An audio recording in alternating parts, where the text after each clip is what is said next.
Masadyang kada konsumidor nga nahatagan sang notice ang power utility nga more power.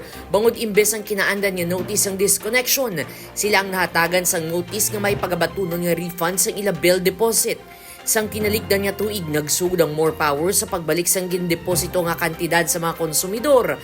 Basta kwalipikado gid lang, kag wala na kaagi nga na-delay sa pagbayad o kung nahatagan sang disconnection. Isa ini sa mga programa nga ginpangunahan sa nasambit nga distribution utility. Gani ang mga konsumidor, ginaganyat ang iban pa nga magbayad on time.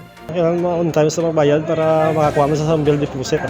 Siyempre, bayad ko na yun para wala sang hindi mabtan sang due date. Ay, dugam sa pangdadlaw nga gastuson. Isa man sa nagtulod sa ila agud hindi na pagpadugayon ang pagbayad sang ila bulanan nga bill among maayo nga serbisyo sang DU. Ilabi na kung may mga gina-troubleshoot sa mga barangay. Madasig kag agresibo ang mga development sa nagkalain-lain nga pasilidad. Tama ka nami sang service sang more. Ano ibakal sa mga kinahanglanon sa sulod balay ang upod ibayad naman sa kuryente ini nga bulan.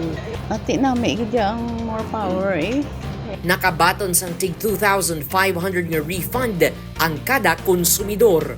Ini ang More Power Balita Subong.